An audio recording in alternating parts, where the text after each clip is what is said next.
नमस्कार दोस्तों।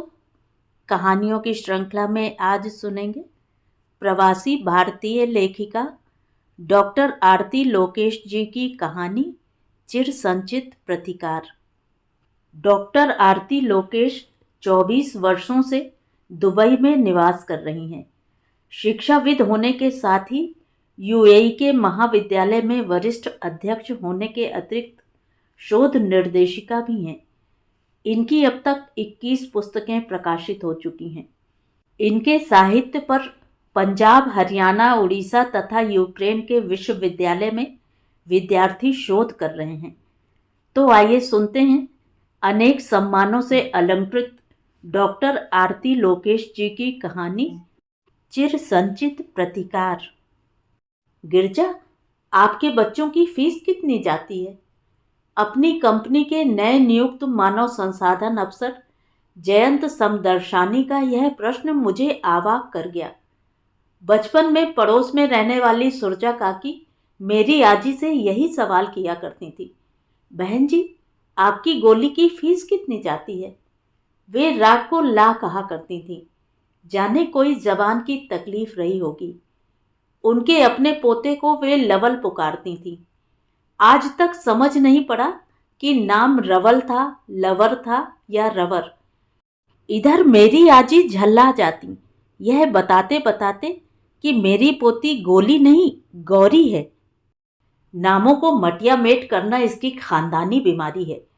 काकी के जाने के बाद आजी गुस्से से फुंकारती, फिर अगले ही क्षण काकी का संघर्षशील जीवन वृत्त उन्हें द्रवित कर जाता और वे अपने विष बुझे शब्दों के असर को घटाते हुए बोलती, बड़ी दुखिया है बेचारी। आदमी सिर पर पहले से ही नहीं है। दो दो पोते जाते रहे, तीसरे को जन्म देते बहू चल बसी। बेटे की दूसरी शादी का भी कोई सुख नहीं, खुद ही पाल रही है पोते को। काकी से सुनकर हम सब लवल को लवल ही पुकारते थे। स्कूल में संभवतः उसका कुछ और सभ्य सा नाम रहा होगा जिसकी हमें कोई जानकारी नहीं थी। मोहल्ले भर में और किसी को ही कहाँ पता था कि मेरा भी स्कूली नाम गौरी नहीं गिरजा है। मोहल्ले का कोई बच्चा मेरे स्कूल में नहीं था। लवल मेरे ही दर्जे में था, पर एक दूसरे स्कूल में। अंग्रेजी माध्यम होने के कारण मेरे स्कूल में फीस अधिक थी। गिरजा, अगर आप फीस न बताना चाहो, कोई आपत्ति हो तो जाने दो। जयंत का वाक्य कानों में पड़ा तो जैसे बोलता बतियाता बचपन मुंह पर उंगली रखे चुप खड़ा हो गया। नहीं नहीं जयंत, इसमें आपत्ति वाली क्या बात है? मैंने शिष्टाचारवश कहा। हालांकि निजी जानकारी औरों को देना मेरे उसूलों के खिलाफ था। 15 दिन पहले ही हमारी कंपनी के एचआर विभाग में आए जयंत से सीधा सीधा अपना नाम सुनना भी मुझे कुछ अखरा था। मैं 10 साल से कंपनी में सीनियर इंजीनियर थी। मुझे सब गिरजा मैम कहकर पुकारते थे। मेरे वरिष्ठ अधिकारी या आयु में बड़े कर्मचारी भी गिरजा जी कहकर ही संबोधित करते। प्रतिकार में मैंने भी जयंत कहकर ही संबोधित किया। मैं यह जता देना चाहती थी कि मैं किस ओहदे पर हूँ। कोट पैंट टाई में आकर्षण का पुतला बना यह सोच रहा होगा कि इस तरह मुझ पर हावी हो जाएगा या घनिष्ठता बढ़ा लेगा, तो इसका यह भ्रम तोड़ना जरूरी है। नहीं, आप सोच में पड़ गई मेरे प्रश्न पर, तो मुझे लगा कि आपकी मुश्किल को खत्म कर दूं। कहते हुए जयंत ने अपनी सामने रखी मोटी सी रिकॉर्ड फाइल खोल ली। वह सौम्यता का देवदूत बन जाना चाहता था। उसका यह दिखावा भी मुझे कुछ खास पसंद नहीं आया था। ऐसी बात नहीं है जयंत जी, यहाँ दुबई में तो सब स्कूल महंगे ही हैं, अपने भारत वाली फीस से कई गुना अधिक। समझ में नहीं आ रहा था कि आप किस उद्देश्य से पूछ रहे हैं, बस इसलिए उत्तर नहीं सूझ रहा था। मैंने गोलमोल जवाब दिया। मेरे संस्कारों ने इस बार मुझे रोक लिया था। इस सरल साधारण मनुष्य को अपने बड़ेपन के एहसास से दबाने की चेष्टा से। मेरे व्यवहार से उत्साहित जयंत ने भी अपनी फाइल बंद की और पुनः मुझसे मुखातिब हो गया। बात यह है कि जल्द ही फैमिली को भी बुला रहा हूँ। वीज़ा लगने की कार्यवाही शुरू कर दी है। बच्चों को किस स्कूल में दाखिला दिलाऊं, तय नहीं कर पा रहा हूँ, तो सोचा कि क्यों न गिरजा की मदद ली जाए। वह ऐसे बोला जैसे बड़ी पहेली सुझवा रहा हो, करोड़ों के इनाम वाली। जयंत का निहायत ही बेतकल्लुफपना मुझे सुहा नहीं रहा था। आखिर किस हक से वह मुझे मेरे प्रथम नाम से पुकारे जा रहा है? मिसेस सिरोहिया भी तो कह सकता था। मेरी ही क्यों? न चाहते हुए भी मेरे अंदर का प्रश्न फुदक कर बाहर प्रकट हो गया। कुलबुलाहट मुझे बचपन से ही तंग किया करती है। मेरे पेट में बात नहीं पचती थी और दिमाग में संशय, दोनों बाहर उड़ेल देती हूँ। इस क्यों का क्या मतलब है भाई? तुम मुझे हमउम्र सी लगी।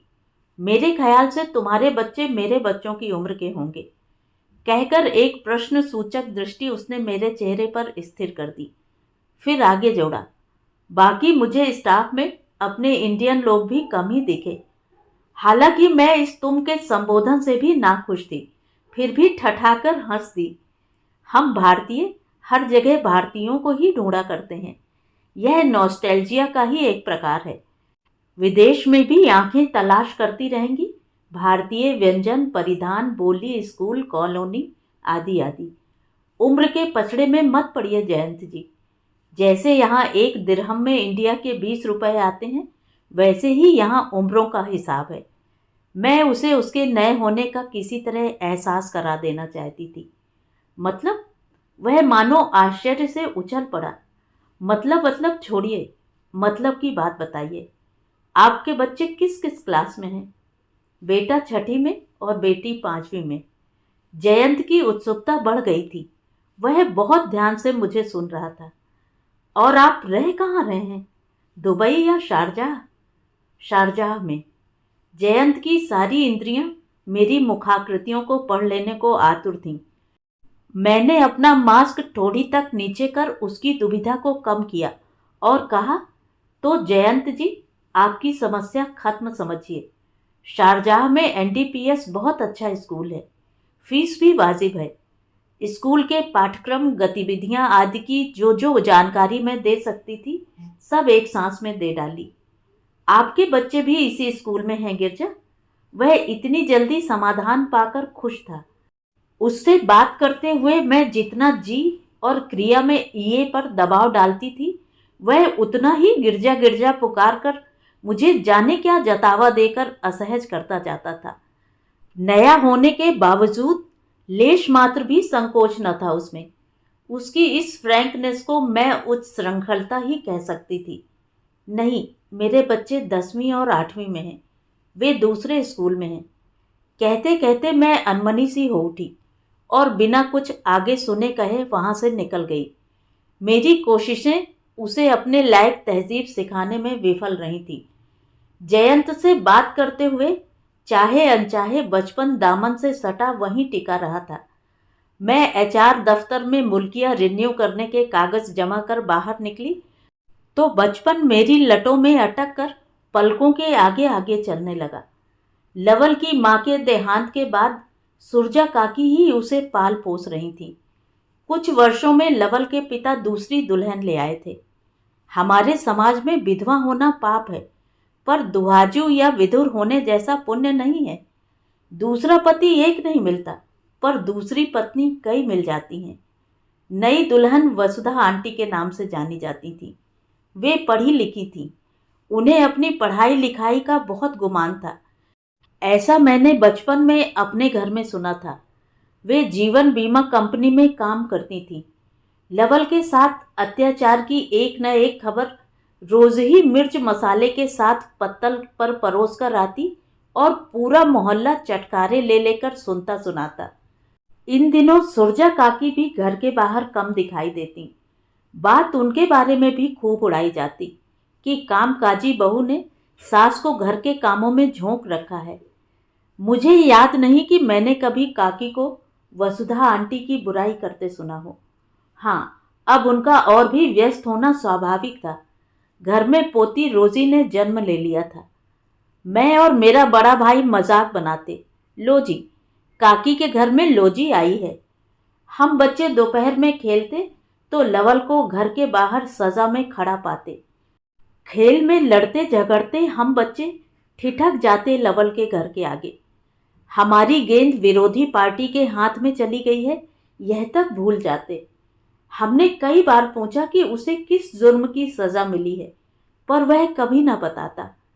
हमारे मुंहों से यह खबर सुनकर दादी नानी पीढ़ी की स्त्रियां वसुधा आंटी को बुरा भला कहती।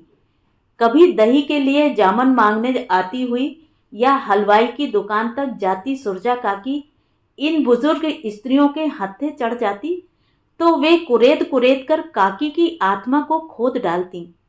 मुझे खूब याद है, सुरजा काकी कभी बताती कि दूध न पीने पर बहू ने उसे घर से बाहर निकाला था, या फिर नए पर्दों से खाने के हाथ पोंछने पर, या कभी क्रॉकरी तोड़ने पर। बुजुर्ग स्त्रियों की फिर से हाय हाय शुरू हो जाती कि हाय रे, इन आजकल की जनानियों की पढ़ाई लिखाई को आग लगे, बालक को बालक ही नहीं समझती, है तो आखिरकार सौतेली ही ना। अपनी माँ होती तो छाती से लगाकर रखती, ऐसी जरा जरा सी बातों पर धूप में खड़ा कर देती क्या। हमें बहुत हैरानी होती कि ऐसी गलतियों पर पिटाई तो हमारे घरों में भी हुआ करती है। फिर वसुधा आंटी का क्या यही दोष है कि वे लवल की सौतेली माँ हैं, या यह कि उनकी दी हुई सजा सूरज की धूप सी स्पष्ट दिखती है। बाहर खड़े लवल को कभी कराहता रोता नहीं पाया था। हम अपनी माँओं से पिट कुट कर ही बाहर खेलने जाया करते थे और रोज ही खरोंचों और घावों में लिपटे शरीर को लिए घूमते थे।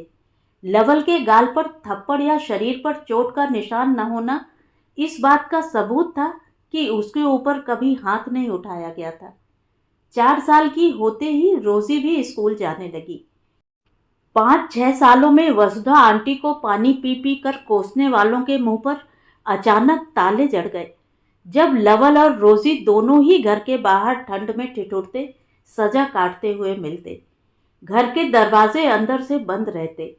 अब शापित निबंध, मात्र एक वाक, कैसी माँ है यह, तक सिमट गए थे।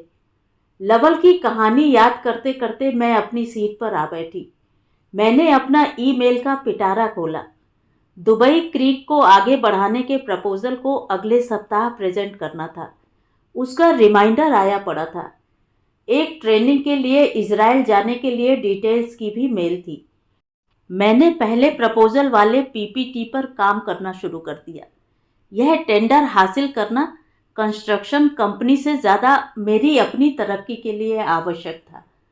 क्रीक के किनारे वॉकिंग ट्रैक और पार्क के निर्माण और झूलों का हिसाब जोड़ते जोड़ते एक पुराना हिसाब अपनी बही लेकर मस्तिष्क की स्मृतियों में खुल गया। जब से लवल अपनी बहन रोजी के साथ सजा काटने बाहर होता तो वह रोजी को चबूतरे पर बिठाकर खुद हमारे साथ खेलने आ जाता।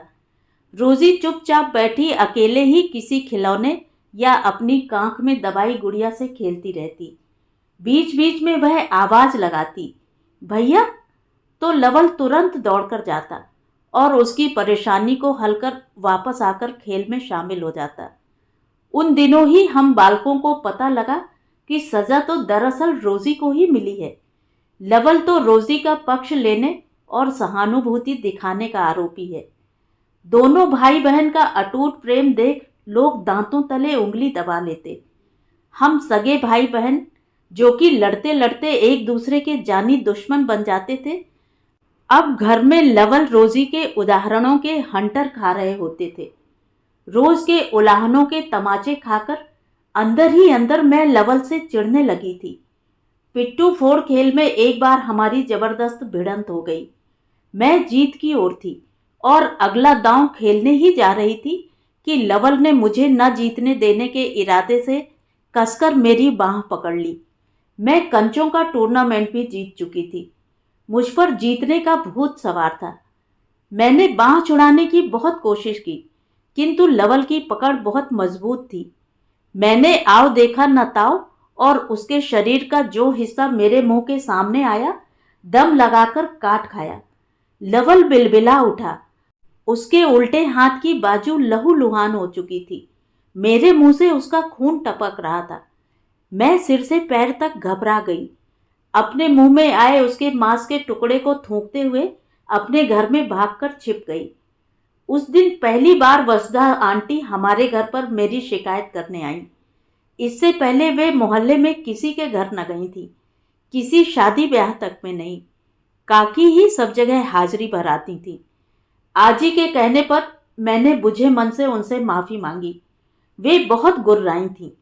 लवल उनके साथ उनके पल्लू में दुबका हुआ मुझे मुंह चिढ़ा रहा था। दिल में तो आया कि इसका मुंह नोच लूं। फिर दोबारा खेलने लड़ने किसी का भी मौका न मिला। पिताजी का तबादला होने से हम दिल्ली चले आए और फिर तुराब नगर के उस मोहल्ले में कभी जाना नहीं हुआ। किसी तरह अपनी स्मृतियों के प्रवाह पर मैंने काबू किया और शुक्रवार की छुट्टी का पूरा दिन लगाकर पावर पॉइंट तैयार किया। शनिवार को छुट्टी होने के बावजूद ऑफिस बुलाया गया था। घर से निकलते समय ईमेल नोटिफिकेशन में ही मैंने पढ़ लिया कि मुझे अगले हफ्ते इजराइल भेजा जा रहा है। जयंत की मेल से मेरा क्रोध उफान पर था। शनिवार को हमारी किसी क्लाइंट से मीटिंग तो होती नहीं थी, सो हम सब कैजुअल कपड़ों में ही ऑफिस आ जाते थे। मैं गुस्से में पैर पटकते हुए जयंत के कमरे में पहुंची। वह आधी बाजू की टी शर्ट में बिल्कुल पहचाना नहीं जा रहा था। उसकी बाजू पर किसी गहरी चोट का निशान साफ दिख रहा था। मेरी निगाह ने चोट से चेहरे की यात्रा तय की और स्मृतियों ने उस पर हुए जुल्मों से जख्म की। लवल, मेरे शब्द मारे गुस्से के जैसे मेरे मुंह में ही अटक गए। ऑफिस की पिछली सारी घटनाएं कौंधने लगी। गौरी, वह चहका। उसने मुझे पहचानते हुए एक भरपूर मुस्कान बिखेरी। अच्छा, तो तुमने मुझे पहचान लिया था और इस चोट का प्रतिकार तुमने मेरे करियर पर चोट करके लिया। छी लवल, तुम इतना गिर सकते हो। तुमने मुझसे प्रेजेंटेशन छुड़वाकर किसी और को दे दिया और मुझे इजराइल जाने वाली लिस्ट में डाल दिया। How dare you. इस प्रेजेंटेशन पर मेरी तरक्की टिकी हुई थी और वह खिसकाकर तुमने ले लिया ना अपनी बाह का बदला। मैं गुस्से से चिल्ला रही थी। जयंत अपनी कुर्सी से उठा और मेरी बाह कसकर पकड़ ली। मैं तमतमा उठी। इसकी इतनी हिम्मत। मैं आपे से बाहर हो गई। शायद उसे तमाचा जड़ देती अगर शोर सुनकर चपरासी न आ गया होता। गिरजा जी, अगर बदला ही लेना होता तो कब का ले लिया होता। मैं तो पहली मुलाकात में ही आपको पहचान गया था। बहुत मौके थे मेरे पास। आपको शायद पता नहीं कि दुबई क्रीक वाले प्रोजेक्ट का टेंडर हम भर नहीं रहे हैं अब। वह कंपनी की सिस्टर कंसर्न को दे दिया गया है। आपने मेल भी शायद पूरी नहीं पढ़ी। आपको प्रमोशन देकर प्लांट मैनेजर की ट्रेनिंग के लिए वहां भेजा जा रहा है, कहकर उसने मेरी बाह झटक दी। मैं वहीं जड़ हो गई। जयंत तो प्रतिकार के आकार से बहुत बड़ा हो गया था। शायद मुझे अपने बचपन के चिर संचित आघातों के बौनेपन से उबरने की जरूरत थी। तो ये थी कहानी। कहानी आपको कैसी लगी कमेंट करके ज़रूर बताएं। और अगर मेरे द्वारा सुनाई हुई कहानियाँ आपको अच्छी लगती हैं और आप मेरे चैनल पर पहली बार आए हैं तो चैनल को सब्सक्राइब ज़रूर करें, लाइक करें और अपने दोस्तों और परिचितों में शेयर भी करें। बेल आइकन दबाना बिल्कुल भी ना भूलें। धन्यवाद।